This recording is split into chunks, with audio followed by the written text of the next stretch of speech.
What do most Fortune 500 executives have in common?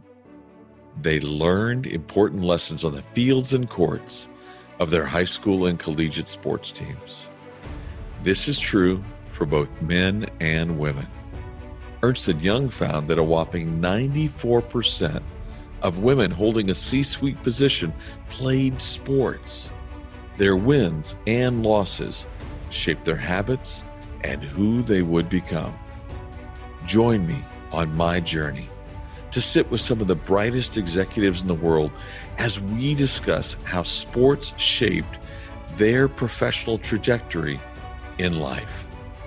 I'm your host, Don Yeager, and this is Corporate Competitor Podcast. Dawn Hudson is one of Fortune's 50 most powerful women in business. She has led an impressive career spanning high-level posts in media, retail, consumer goods, consulting, and healthcare, including being the Chief Marketing Officer for the National Football League and the President of Pepsi North America. Today, she speaks around the world about smart reinvention and growth. In this episode, you will learn how this incredible leader was shaped by playing tennis and squash at a male-dominated Dartmouth, walking on campus just 3 years after they began accepting women.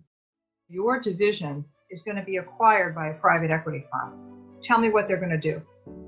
It was one of the best things I've ever been asked to do in my professional career. Again, got the senior leaders together, said, this is the question. If we were going to really change up the performance of this division and people are looking from the outside in, what would we do? Dawn, thanks for joining us. Great to be here. Having you today as a guest has been something we have been excited about for several weeks. When I look at the things that you've been able to accomplish and the lessons that I know sports have played in your career, so excited. I know you grew up in Massachusetts and you had two younger sisters, correct? Yes.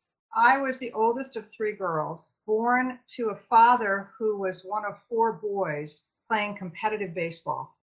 So he grew up on a farm in Maryland, and his father and his uncle and my cousin all played minor league baseball. Wow. At the time, it was for the Baltimore Orioles team. But a very, very competitive family. And my father, he played baseball, but he wasn't as into it as his brothers were and his father was. So he ended up getting into sailing, getting into tennis. So you know where this story goes, right? So my father finds himself going from this macho family of four boys in Maryland up to living in Massachusetts, and he has three girls.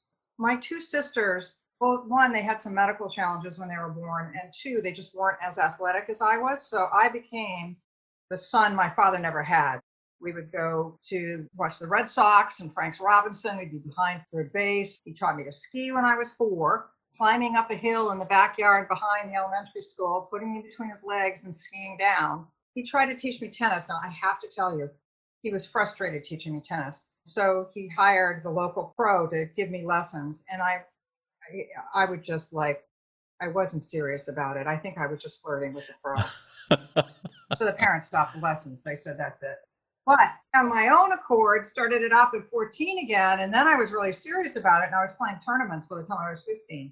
So there's something to be said about your parent. I've learned that as a parent. You can expose your kids to a lot of things, and then it's up to them what they really connect with and end up having passion for. Right, and they need to have the passion in order to be able to drive it. Yes. Then you head to Dartmouth, and you were there 3 years after the campus began allowing women to attend. And at that time, I think it was probably like one woman to every 90 guys. Yeah. Tell me about that experience. What was that like being in such a male-dominated environment? So I went to visit a high school friend of mine that was a year older than me at Dartmouth. And I was trying to think of where I wanted to go. And of course, I had to go to Princeton because that was a big tennis playing school and, interview there. But I went to Dartmouth. And I just fell in love with being this beautiful landscape and these mountains and river. I applied early decision to go there and got in, really not thinking about the fact that it was of many schools late in the game to accept women. Coming from a public high school, it's 50-50. I really didn't even think about it. So It was a little bit of a culture shock, I have to say, when I got there. And I realized that there were some undertones. I would say that it was during the late 60s that the men on campus voted to want to have women be part of the school. And I'm sure the school had done an analysis saying financially it would be smart Sure. and they could have a higher quality candidate if they let women in too. By the time they did it, the men that had decided to go to Dartmouth went to Dartmouth because it was an all male school. And so for them, they weren't as gun ho about these women coming. And so I do remember, they used to call us cohogs. So for the first Halloween, I dress up with my roommate as a little pig and we go around to the fraternities thinking, oh, isn't this so funny? Oh my God, they did not take this funny at all. They took it very seriously. I guess I had an eye opening around male bonding, male culture. And it was okay because my world was through the tennis team. And then I joined the squash team and the outing club and went hiking. And so I found my space. I will tell you that having competed since I was 14 at sports, it gave me a way to deal in an all male environment, or if things didn't go the way I wanted, just to stand up for myself. I was much more aware of how I thought things should be. And I don't think anyone described me as nasty. I would just sort of chart my own course. And if something didn't agree with me, turn and find a place where it did. That leads to a great question because obviously you found your way. Still today, there are many environments, in business and other places, especially in certain levels where, I would love to hear the advice you would give to a young woman who's trying to break into what might be a largely male dominated space. I would say you have to be your own person, that you will not succeed if you're not leveraging what makes you you and the strengths that make you you. And while a lot of companies will talk to you about how you work on your weaknesses, and I'm all for that, improving your weaknesses, you really win on your strengths. Same thing in tennis, right? My forehand was my killer. My overhead was my weakness. I like to think it's strong now, but at the time, you learn how to play for that. And I think it's the same thing in business, which is understand what you're good at, go in, be yourself, be inquisitive, ask questions. I've talked to younger women entering business today. Sometimes things happen to them and they think, oh, it's just because I'm new, or I shouldn't say anything because I'm new. But I think a lot of companies really want to hear from the younger people. They are very critical to their future. And so not being afraid to ask in a very positive way. You don't want to be a jerk about it. Understand your strengths, be inquisitive, ask if something's going on, you want to get involved in it, ask, just try not to be quiet and shy in the corner. Having said that, and this is an aside, but based on your advice to me, Don, I actually have joined with 5 members of Pepsi that I worked with, women who worked there when I was there. And we were together. Indra Nui actually got us together at her offices to talk, and we started sharing stories. And we talked about the old times and some of the things that were hard for us breaking into business. But then came up a number of these studies that have been done. And actually, while the diversity of the workforce is much greater today, culturally and from an inclusive environment, things haven't changed all that much. And so we decided, what can we do? And we think that there's a lot about corporate culture that's patterned. Great culture standards are set at the top, it's patterned down, but as it's shared down in an organization, people tend to replicate what they're comfortable and familiar with. And it can mean that old habits die hard. So what we're trying to do is engage young people coming in to help each other, to identify these small little things, any one of which, if you pointed to, you might like you're making a mountain out of a molehill. But in aggregate, they make you feel, as a diverse person, maybe not as comfortable. So we're actually doing a book with cartoons and drawings that's intended to be very inclusive and give language and culture to help try to make it better for young women entering the workforce today. That's a big issue. Exactly what you're talking about right there is trying to help people who are on a career track, but who might, they actually jokingly call them career limiting decisions, right? That really, as you say, might in the grand scheme look as if they were minuscule. But the truth is that to somebody somewhere up in the nethersphere, that matters. And that's not a battle worth fighting, basically. Let's fight the battles that are worth fighting for, and some things aren't.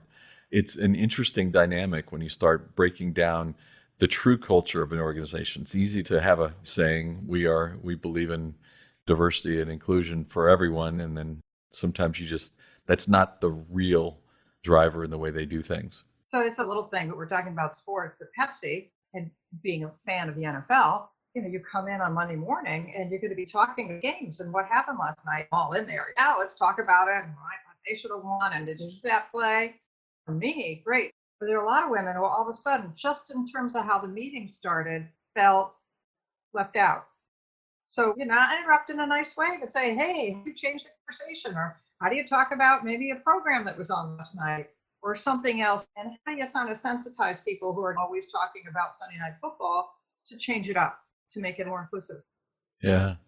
What a powerful, I can't wait to see that book. That's going to be pretty extraordinary. What are your plans for it? Well, our proposal is going to be done in the next 2 weeks. That's good. And then we'll shop it and then we'll write it. So I don't know, probably fall of next year. That's great. You really inspired. I have to say thank you to you, because you really helped us. If all the writing you've done, get over the hurdle and go do it. Just go do it. Just go do it. I love it. So back at Dartmouth, you went there to play tennis, but you ended up playing squash, golf. You were a busy soul. Actually, I was potentially more successful at squash than at tennis, but I did not play golf because my father taught me that golf was for sissies, and that when you couldn't move, you'd go play golf. So he never played golf. His brothers played golf, and then I marry a golfer. So I take it up. So I have something to do with my husband, and I find out it is the hardest sport I've ever played, because you take a long stick and a teeny little ball, and you're just off a little bit, and all of a sudden you're off 25 yards in the sand trap, or worse, in the trees. It's far from a sissy sport, in my opinion. I totally agree with you. I'm doing a book right now with Bubba Watson, and it's been really fun trying to learn the precision with which he hits the ball. It's pretty crazy.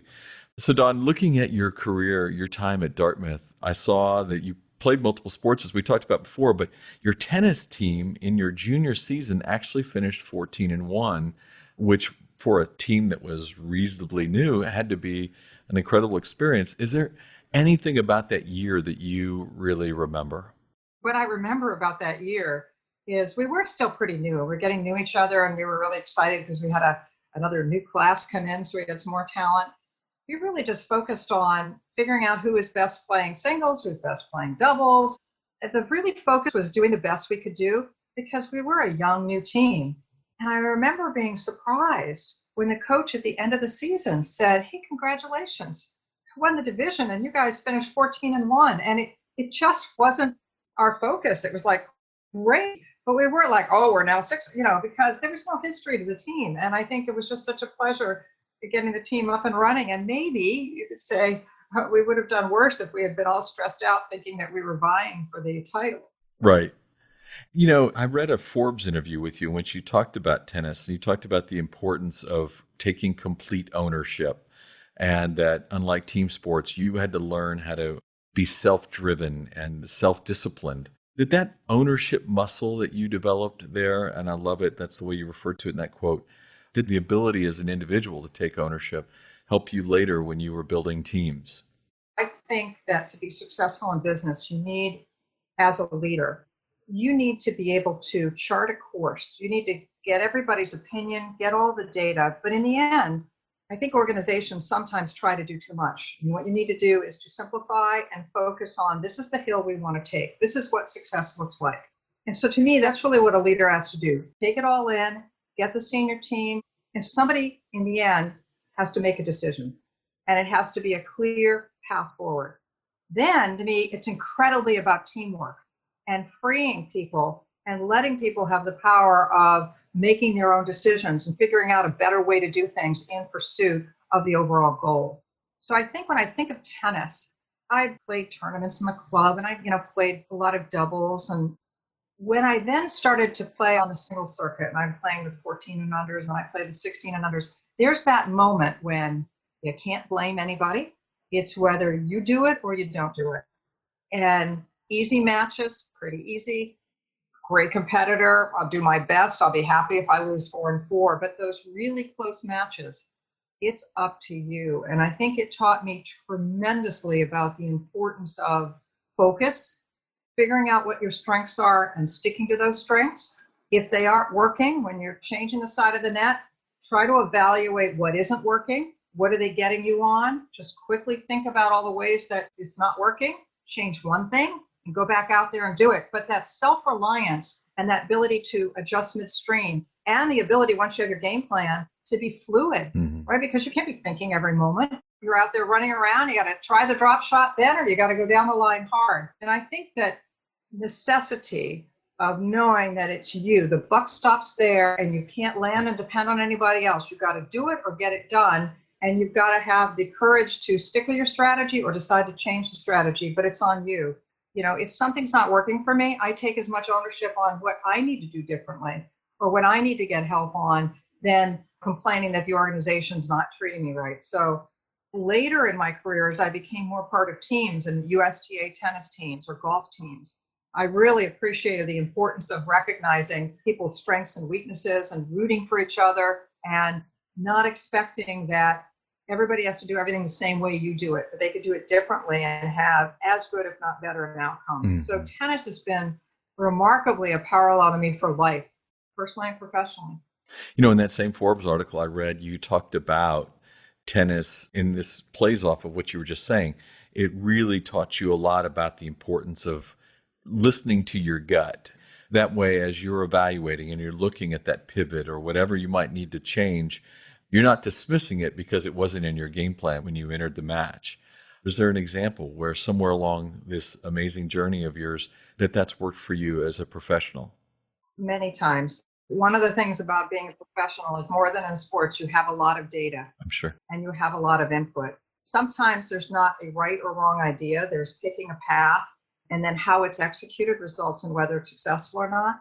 But sometimes I've had to rely on instinct as to whether that's the right way to go, and not without analysis. And I can think of two circumstances in my career at Pepsi where my gut really helped me. And one of them was at the time that I ran Pepsi, for many years, our bottlers were independent companies. Right. Some of them were publicly traded with over $1 billion in sales, and some were smaller ones. The problem was, as our retail customers were getting more and more sophisticated, the requirements they were putting on the bottling system was fairly straightforward and easy for the larger bottlers to handle, but the smaller ones were struggling. And the larger bottlers thought, if I keep squeezing and I don't help my smaller bottler, they'll have to sell. Then I can buy them and that'll fuel my growth. It was a system which was the antithesis of teamwork. It was, I'm going to hurt you so that I can buy you. And my gut was, that doesn't feel right. It doesn't feel like a good winning strategy. And as I thought about it and I got to know some of the smaller bottlers, I came to the conclusion that the fact that they made 10% 1 year less than they made the year before wasn't going to signal, I got to get out of this business. It was a family business. It had much more to do about whether the next generation coming up wanted to run the business. So I actually got together with the larger bottlers and people at PepsiCo, and we agreed we got to do something differently here. And what we did is create a purchasing organization that would buy materials for the small to the largest bottler at the same cost structure so that they could be more competitive. And the systems that were built to integrate with customers by the largest bottlers would be shared with the smaller bottlers. And I have to tell you, it was a $50 million a year savings to start with. Hardest $50 million ever had to give away because of the distrust among the smaller, thinking that they would be not treated well by the larger. But we got through it, and I think it came down to instinct that something that was adversarial, that had to function like a team, wasn't right. And it turned out to be really, really important to Pepsi being able to work with our biggest customers and gain share over Coke for 5 years. Otherwise, we would have given an easy win to Coke, who was more aligned to the system. You know, it's interesting because, as you said, instinctually, or the numbers might have told you that if you let those bigger bottlers win, that you have fewer people to deal with, and organizationally, it might actually have been easier on you. But it was that instinct that said, bad for the larger organization, and you created a different win there. That's a powerful example. I love that. Good use of instinct. When you were competing at Dartmouth, obviously you played a couple of different sports. You played for two different leaders, two different coaches, different leadership styles, as I read about both of them. As a young person developing your vision of leadership, how did playing for two different kinds of leaders help develop you? Probably my first exposure to such a juxtaposition in leadership style. What did I know? I'm 18, 19 years old. I don't even think about leadership. But the first coach, she was a drill sergeant. I don't think she actually was that good a tennis player per se. She certainly knew how to coach, but she believed in getting us in shape. I show up from my nice little tennis team in my high school, and we're going to be asked to run stadiums before every practice. Well, this was not a popular thing among the team to go up and down the stadiums in the football stadium. I mean, really hard, exhausting, and she would just be that drill sergeant. Go do it, go do it. She wasn't that beloved, I would say, a coach. But as I look back on it, we needed to get more in shape. We needed that. And the drills and the way she did it did make us better. Now, the second coach had a very different style. I would love, you often like to put leaders together, right? The second coach, who was the one that had more of the success, the squash coach, she was much more a believer in complimenting people, in pointing out what was working for them, and encouraging them to lean in and continue to do more of what was working for them. She was a beloved coach. People loved her. What I did take away is that sometimes you can be beloved, but it's still good to have the tough conversation when you need to have the tough conversation, and that you're not doing anyone a service long term by not pointing out something that really needs to get done. But I like to think that that's me, sort of The blending of the two. yeah, and being, tough cop when you need to be, and being an encouraging person in the end. So team building, but team building not where everything is rosy. Yeah. Well, that is so true that too often people want to be one kind of leader. And the truth is, the best leaders are those who will draw upon whatever is necessary at the time. What does the situation today call for me to be? More of a drill sergeant or more empathetic? And the ability to read situations is also an enormous skill set. That's back to your gut, right? Having the gut to know what to apply when. Put your instinct to work. Exactly. The premise of this podcast, as shared with you from the very beginning, has its roots in some of the work that you all have done over the years, but is that idea that so many corporate C-suite executives have a history connected back to the world of sports. And I'm just wondering, do you agree that that window of time, and obviously you've continued to be an athlete, but that window of time in which you played it competitively, collegiately, high school, shaped you as the leader that you would grow to become? Yes, I think you're always being shaped as a leader. Always new experiences are adding in, making you better. So I know that for sure it shaped me. On my high points in my career, some of the times that I learned the most, grew as a leader and as an employee, were when things didn't go right. Mm-hmm. If I think of tennis, easy to go out and win the match, love and love. Harder to go out and win that match where you're in the third set and you're in a tiebreaker. Everything counts. I learned more from that than when it was easy to win. In sports, we often talk about game film, right? The ability to go back and recreate a situation and imagine what you did versus what you should have done.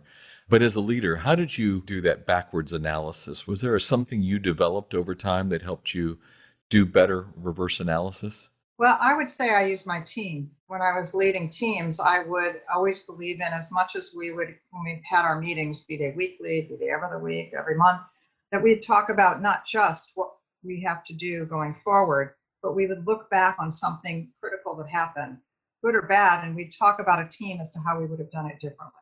And I think those learnings applied. I mean, I now do board work, and some of the companies that I serve on are very inquisitive, and we buy a lot of companies.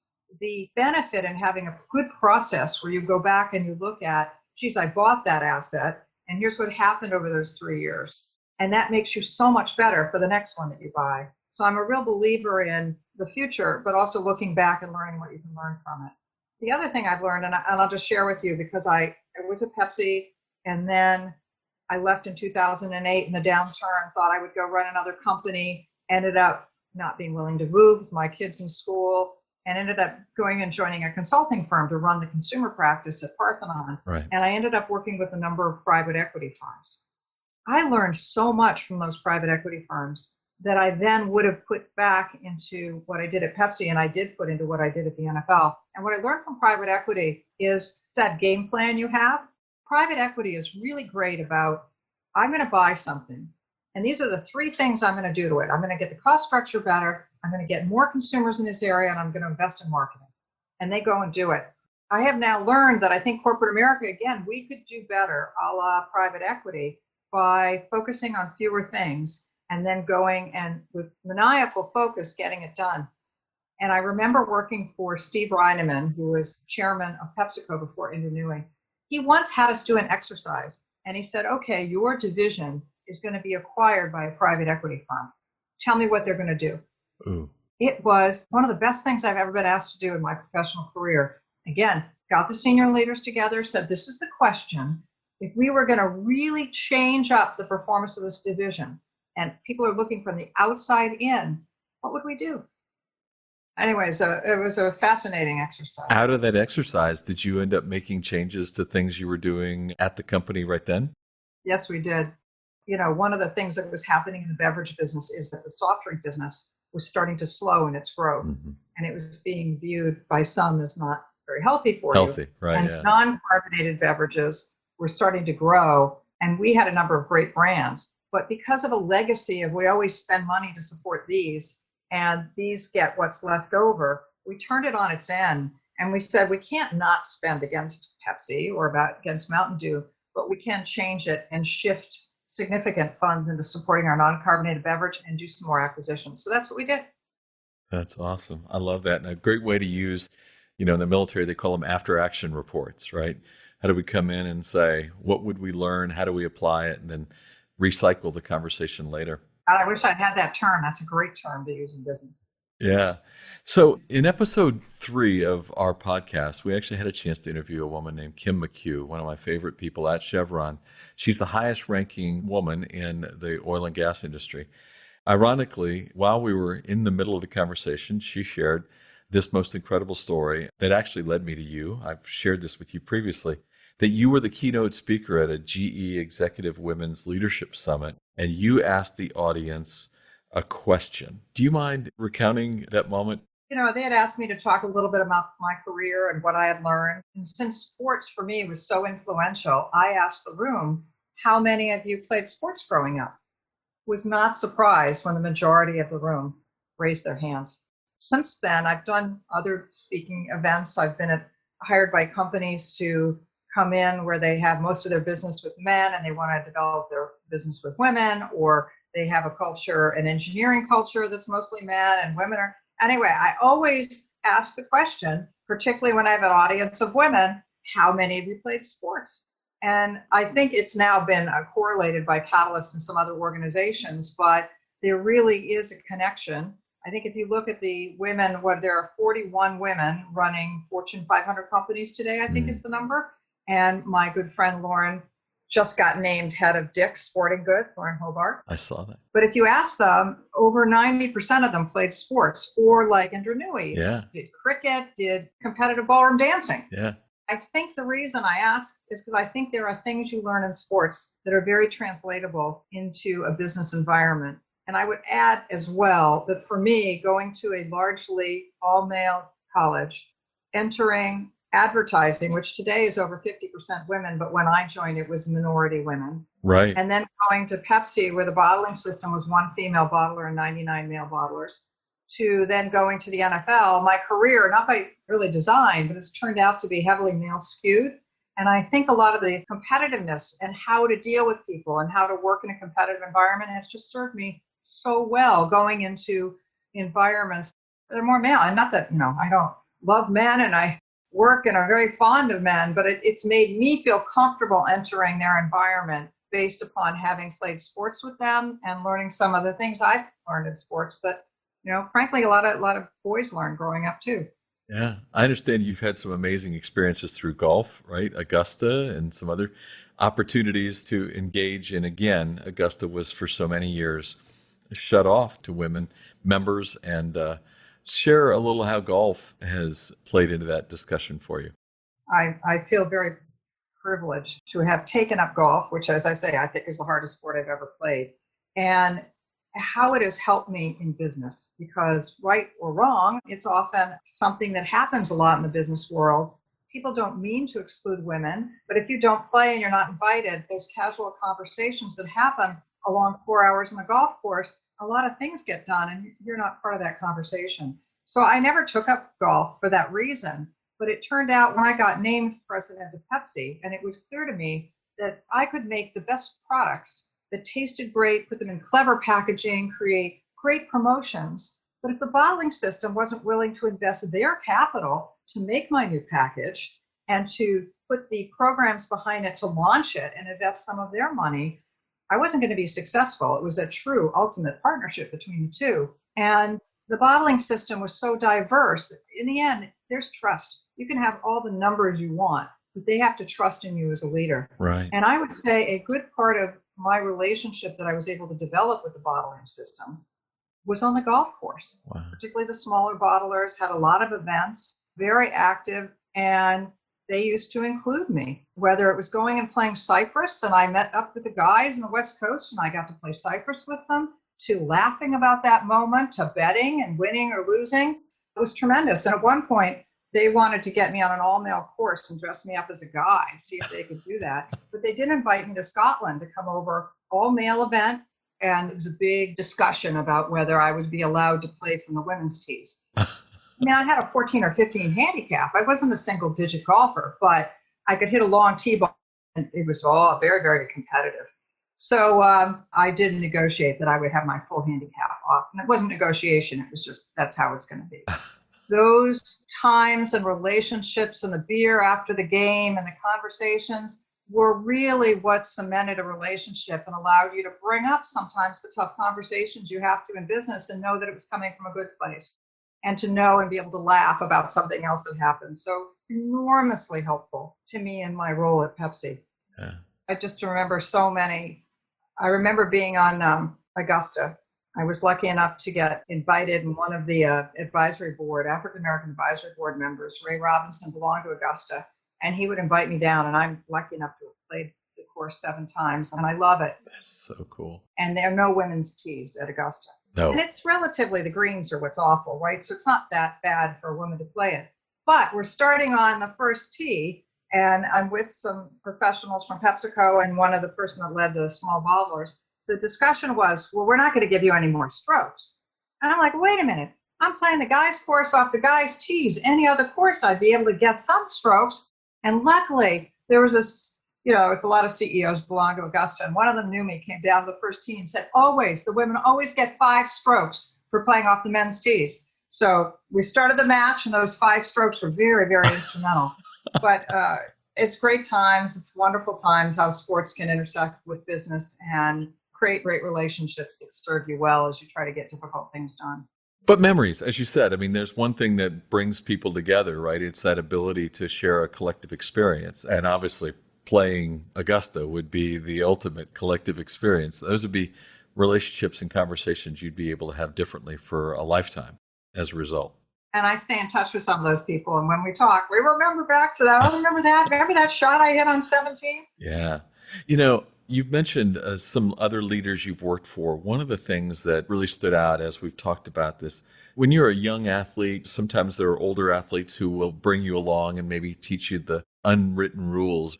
In your career, I've read a couple of stories, one in Worth magazine, in which you talked about Roger Enrico, former CEO of Pepsi, and the idea that he became this great influence on you and actually was invested in you. How did that develop, if you wouldn't mind sharing a little of that with us? Sure. I mean, I've been very lucky to work with tremendous leaders. I've learned something different from each of them.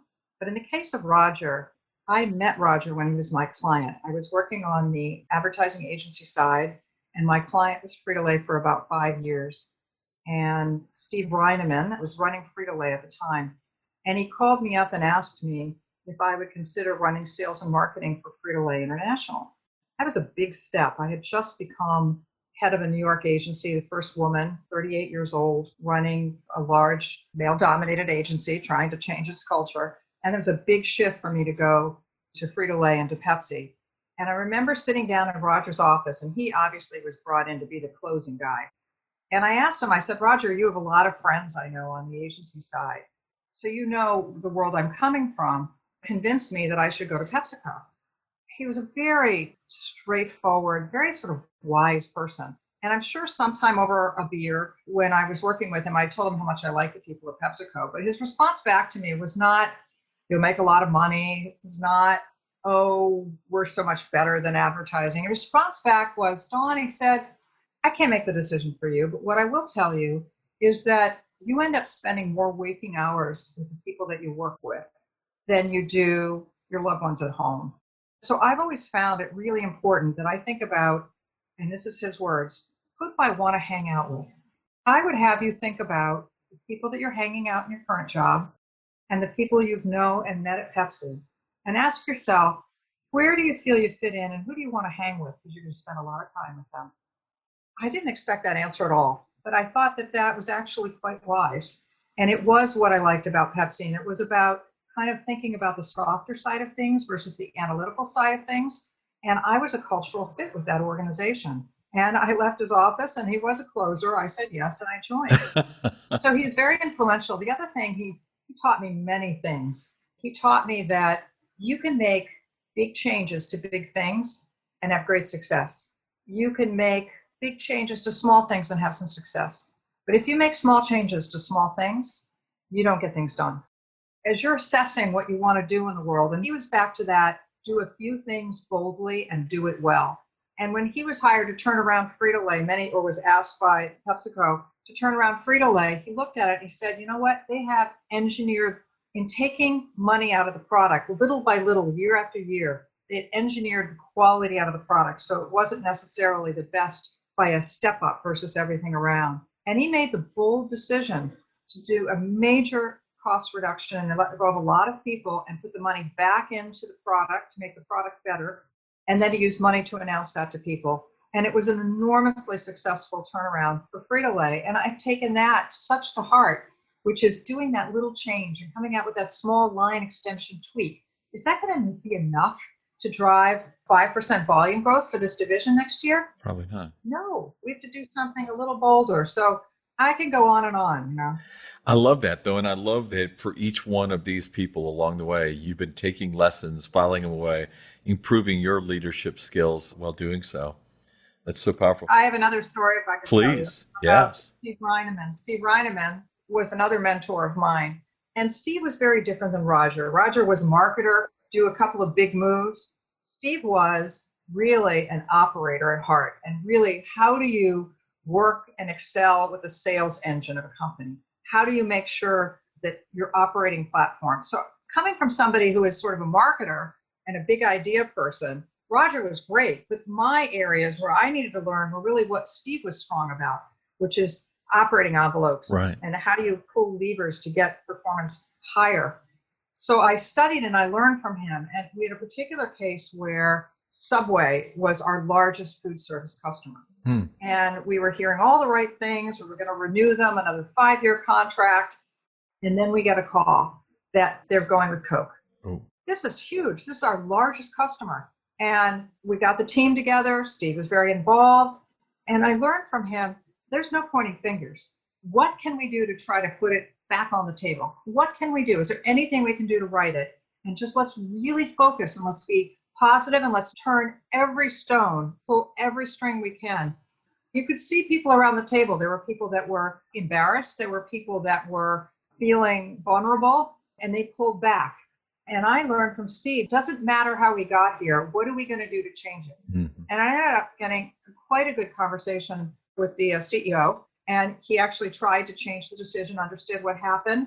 We ended up not being successful, but in the end, Steve, I remember he said what to me was a huge compliment. He said, anytime I'm in a foxhole, Dawn, I want you in the foxhole with me. Ooh. That was an enormous compliment, but it also is about when you're in a really tough situation, be the person that's looking for solutions. Be the person that's not afraid to point out the bad stuff. It's just like in sports. If something's not working, you got to call it like it is and change the game plan. And you got to do it post-haste. You sit around, spend too much time, you lose everything. After this amazing career at Pepsi, you end up at the NFL, chief marketing officer, joined the league in 2014. And at that moment, the league found itself in the middle of some significant controversial moments. I would say. Among the biggest of those was the entire debacle around the Ray Rice situation. How do you think your voice impacted the way the NFL responded in that period?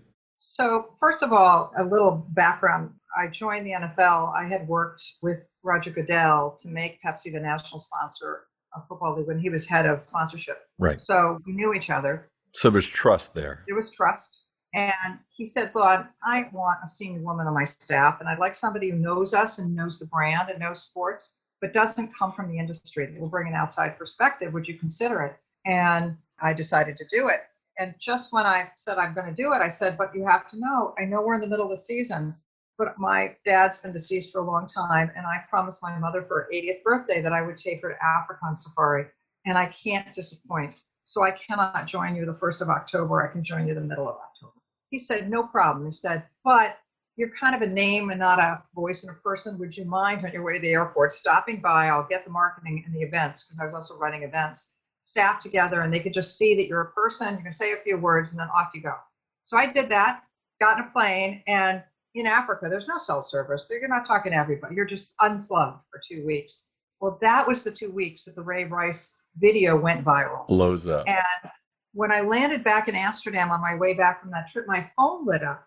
And so many people said to me, well, you're not going to join the NFL now, are you? And my response was, of course I'm going to join them. It's been one of my beliefs in business, which is when things are tough is when you can have the biggest impact. Mm-hmm. I didn't have all the ideas. I came back to a team that was already functioning and thinking about how can we help, and contacting organizations who really knew a lot about domestic violence. And what happened with the Ray Rice video is that it exposed a problem in America of a significant frequency that wasn't being talked about. It was a closet issue. So what the NFL started to do, and the players started to raise their hand and say, we want to do something to help, because we do not want one person's activity to brand all football players as, oh, they're aggressive on the field, therefore they must be aggressive with their girlfriends and wives. And so they were clamoring. And so I came, and they were already doing some things. So I take no credit for that. But what I can say I did is said, lean into it. Let's do this in a bigger way. Let's give more of our media time to these ads talking about helping to educate on domestic violence. And, you know, 2 things happened. One, we had to get the national conversation going about domestic violence. And then toward the end of the season, we had to educate people that innocent bystanders who see it going on are actually really part of the solution to getting somebody to get help if they're in a violent situation. In the end, we were deemed to have been doing a good job, and the public had kind of gotten over being mad at the NFL, and our female fans were seeing us really do something and do something significant. And I said, so we can't let this be a one and done. We got to go back after it next year. And our biggest platform is the Super Bowl. We're going to put an ad on the Super Bowl that actually addresses domestic violence. Wow. Public service announcement. There was a lot of controversy about this, because the Super Bowl is about people being entertained and drinking, and this is not going to be an entertaining ad. But we got alignment that was the right thing to do. And we put the ad as a very serious ad on. It was a 60-second ad. And I think that cemented people's belief that we weren't doing it to cover a problem. We were genuinely, as an ecosystem of players, clubs, and the NFL, trying to make a difference. And that ad turned out to be one of the top 10 favorite ads in the Super Bowl that year. It did. I will never forget it. I have to tell you, what a powerful lesson about the idea that people were suggesting you shouldn't join the NFL right now, given what they're going through. But the insight to realize that your greatest opportunity to make change is when things are troubled as opposed to things are sailing, right? And you jumped and did that. And I think the NFL and we all are better for what you went through there. I give you one of my life lessons again, which is that, you know, running a company that's very successful, and you take an NFL, highly successful organization, if you don't get hiccups, you tend to perpetuate just what you've always done before. And at some point, it may not be enough, and you start to slow. When you get those hiccups, it's really an opportunity for you to change and to try to change ahead of the curve. It's been a great learning for me. I keep trying to apply it. Well, you can right now with the pandemic, that's for sure. It's the ultimate hiccup, right? The hiccup is having to do this on Zoom, right? Not being able to do it live. Well, I know. Dawn, I am so grateful to you. We thank you for sharing so much wisdom and so many great stories today. I look forward to us continuing to be supportive of each other. I can't wait to help you when your book comes out. It's going to be exciting.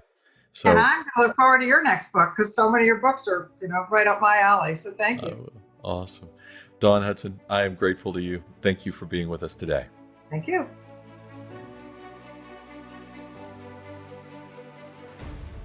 As we wrap up this episode, I want you to take note of Dawn's ability to lean into big challenges because that is your greatest opportunity to make an impact. Here is a great 3-step process for us to grow. First, look at your company from an outside perspective on a few areas, just like a private equity firm would. Then, be careful not to get caught up in small changes to small things. Finally, when the project is complete, reflect on what went right and what went wrong immediately after you receive results. What would I do differently is a great question to implement into every one of these post-event conversations. Do not wait until the end of the year meeting to talk about this. Build this into your schedule. If you want to learn more on this topic, I encourage you to listen to episode 8 with John Maxwell. We talk about the bookends of success, preparation and reflection, and dive into the number one time waster in most leaders' lives and how you can eliminate it. All of this and more available on episode 8.